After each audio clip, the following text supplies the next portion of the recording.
जीवन का असली आनंद क्या है? नमस्कार दोस्तों, स्वागत है। आज आपका फिर से जीवन बदल देने वाली एक और ज्ञान से भरी बुद्धा इंस्पिरेशनल स्टोरी में। आज की ये कहानी जीवन की तमाम छोटी बड़ी तमाम तरह की समस्याओं से परेशान इंसान को समाधान देगी। Buddha moral story. एक किसान अपने गांव की परेशानियों से बहुत दुखी था।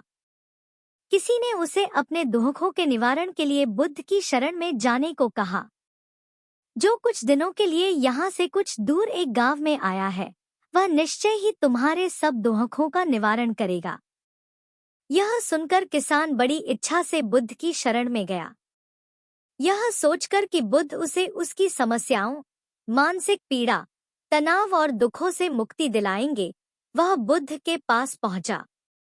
उसने बुद्ध से कहा कि हे बुद्ध, मैं एक किसान हूँ, मुझे खेती करना पसंद है, लेकिन बारिश कभी भी पर्याप्त नहीं होती और मेरी फसलें बर्बाद हो जाती हैं। पिछले साल मेरे पास खाने के लिए कुछ नहीं था और इस साल भी अत्यधिक बारिश के कारण फसल को बहुत नुकसान हुआ। मेरे पास खाने के लिए पर्याप्त भोजन नहीं है। किसान ने कहा, मैं शादीशुदा हूँ, मेरी पत्नी मेरा ख्याल रखती है, मैं उससे प्यार करता हूँ, लेकिन कभी कभी वह मुझे बहुत परेशान करती है और घर में बहुत क्लेश हो जाता है, जिससे मुझे लगता है कि अच्छा होता अगर वह मेरी जिंदगी में नहीं आती। मेरे भी 2 बच्चे हैं, कभी कभी मेरे बच्चे भी मेरा अनादर और अवज्ञा करते हैं, मेरे निर्देशों का पालन नहीं करते। किसान लगातार बुद्ध को अपने दुखमय जीवन के बारे में ऐसी तमाम बातें बता रहा है। बुद्ध उस दुखी किसान की समस्या को ध्यान से सुनते रहे। अपनी जिंदगी की सारी परेशानियां बताने के बाद जब उन्हें राहत महसूस हुई तो वह चुप हो गए। अब उसके पास बताने के लिए कोई और समस्या नहीं बची थी। अब वह चुपचाप बैठकर बुद्ध की ओर देख रहा था और अपनी समस्या का समाधान पाने के लिए बुद्ध के उत्तर की प्रतीक्षा कर रहा था। लेकिन बुद्ध चुप थे। किसान ने फिर कहा, हे बुद्ध, मैं आपकी शरण में आया हूँ, कृपया मेरे जीवन की इन समस्याओं का समाधान करें। बुद्ध ने कहा, मैं तुम्हारी कोई मदद नहीं कर सकता। किसान आश्चर्यचकित होकर बोला, अरे, यह आप क्या कह रहे हैं? सब कहते हैं कि आप सबके दुख दूर कर देते हैं, तो क्या तुम मेरी समस्याएं हल नहीं करोगे? इसलिए कि मैं एक गरीब किसान हूँ। बुद्ध ने कहा, मुश्किलें हर किसी के जीवन में आती हैं। जीवन में दुख और परेशानियां आना स्वाभाविक है। व्यक्ति के जीवन में अक्सर उसके कर्मों के अनुसार परिस्थितियां बदलती रहती हैं, जिससे सुख, दुख, निराशा और क्रोध आता है। नए रिश्तों का बनना, पुराने रिश्तों का बिगड़ना, रिश्तों में मिठास और कड़वाहट, ये सब सामान्य है। यह जीवन का हिस्सा है और यह जीवन का चक्र है। हकीकत तो यह है कि हम सभी के जीवन में 83 प्रकार की कठिनाइयां हैं। इन कठिनाइयों का समाधान आप और मैं नहीं कर सकते, कोई नहीं कर सकता। जिंदगी और जिंदगी में बनने वाले रिश्ते स्थिर नहीं होते। एक दिन रिश्तेदार भी चले जाएंगे और जिंदगी भी खत्म हो जाएगी। लेकिन ये समस्याएं वैसे ही रहेंगी जैसे आज आपकी जिंदगी में हैं और कल किसी और की जिंदगी में होंगी। इस पर किसान अपना नियंत्रण खो देता है और क्रोधित हो जाता है और ऊंची आवाज में बुद्ध से कहता है कि हर कोई कहता है कि तुम्हें एक महात्मा, एक सिद्ध पुरुष, एक प्रबुद्ध व्यक्ति होना चाहिए। मैं इस विश्वास के साथ यहाँ आया हूँ कि आप मेरी मदद करेंगे।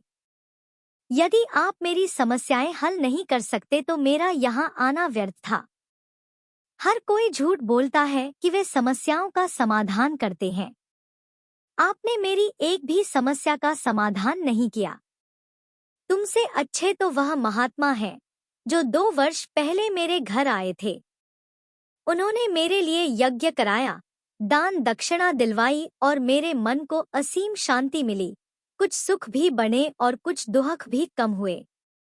लेकिन तुमने मेरी कोई भी समस्या हल नहीं की।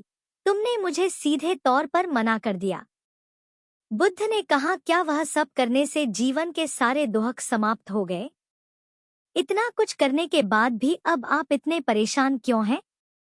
अब आप पहले से भी ज्यादा दुखों से घिर गए हैं। तात्पर्य यह है कि जीवन में दुख कभी समाप्त नहीं होते। किसान बोला, तो क्या मैं मान लूं कि तुम मेरी मदद नहीं कर सकते? यदि आप ऐसी छोटी छोटी बातों का समाधान नहीं कर सकते तो आपके उपदेशों का क्या लाभ? बुद्ध ने कहा, मैं तुम्हारी 84वीं समस्या का समाधान तो नहीं कर सकता, लेकिन हाँ, मैं तुम्हारी 84वीं समस्या का समाधान अवश्य कर सकता हूँ। किसान आश्चर्यचकित हो गया और बोला, 84वीं समस्या क्या है बुद्ध? बुद्ध ने कहा, यानी कि तुम अपने जीवन में कोई समस्या नहीं चाहते। आपकी सारी समस्याएं इसी समस्या के कारण उत्पन्न हुई हैं। यदि आप इस तथ्य को स्वीकार कर लें कि जीवन में समस्याएं मौजूद हैं और समस्याएं जीवन का हिस्सा हैं, तो आप जीवन की समस्याओं से विचलित नहीं हो पाएंगे। आप जीवन में आने वाली समस्याओं से विचलित हो जाते हैं क्योंकि आपको लगता है कि आप दुनिया के सबसे दुखी व्यक्ति हैं, जबकि सच्चाई यह है कि हर किसी को अपना दुख सबसे ज्यादा महसूस होता है। लेकिन जिस दिन आप यह समझने लगेंगे कि मेरा कष्ट अन्य लोगों की तुलना में बहुत कम है, उस दिन से कोई भी दुख आप पर प्रभाव नहीं डाल पाएगा। जब तक आप नहीं चाहेंगे कि आपके जीवन में कोई परेशानी न आए और आप हर दुख दर्द से बचे रहें, तो यह संभव नहीं है। ऐसे में छोटा सा दर्द भी आपको बेचैन कर देगा और आपकी मानसिक शांति भंग कर देगा। अगर आपके जीवन से परेशानियां पूरी तरह से दूर हो जाएं, अगर आपको हर दिन हर पल बिना दुख और कठिनाइयों के जीवन जीने को मिलेगा, तो आप ज्यादा दिन तक ऐसा नहीं जी पाएंगे। एक समय आएगा जब आप हर दिन एक ही तरह की जिंदगी जीने से पूरी तरह से तंग आ जाएंगे और ऊब जाएंगे, क्योंकि जीवन में किसी भी चीज की अधिकता जीवन के लिए भयानक समस्याएं पैदा करती है। आरामदायक जीवन जीने से आप मन और शरीर दोनों से विकलांग हो जाएंगे। तो ऐसे जीवन का क्या फायदा जो बाद में आपको नर्क जैसा जीवन जीने पर मजबूर कर दे? जिस तरह खाना खाने का असली आनंद तभी मिलता है जब बहुत भूख लगी हो और पानी पीने का असली मजा तभी आता है जब बहुत प्यास लगती है, उसी तरह जीवन के तमाम दुखों और परेशानियों को झेलने के बाद ही खुशी का आनंद मिलता है।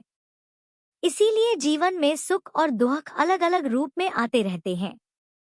हम चाहकर भी जीवन से सुख दुख को खत्म नहीं कर सकते, लेकिन उनसे इतना ऊपर जरूर उठ सकते हैं कि कोई भी बड़ी समस्या मन को विचलित न कर सके। इसके लिए अपने मन को शक्तिशाली बनाएं, धैर्य रखें, प्रतिदिन आध्यात्म का ध्यान करें, ज्ञान बढ़ाओ। यह आपके जीवन की सभी समस्याओं का समाधान है। इसे जीवन की चतुर्मुखी समस्या का समाधान कहा जाता है। महात्मा बुद्ध का यह अद्भुत ज्ञान पाकर किसान संतुष्ट हो गया और उसका मन बिल्कुल हल्का हो गया। मन में जो समस्याएं परेशान कर रही थी, उनके प्रति जिज्ञासा शांत हो गई। किसान ने अपनी आंखें बंद कर ली और आनंद का अनुभव करने लगा। किसान को समझ आ गया कि वह अब तक क्या गलती कर रहा था और वह बुद्ध के चरणों में गिर गया। तो दोस्तों, मुझे उम्मीद है कि महात्मा बुद्ध की इस कहानी बुद्ध प्रेरणादायक के माध्यम से आपके जीवन की कई समस्याएं समाप्त हो गई होंगी या कुछ समस्याओं का समाधान मिल गया होगा।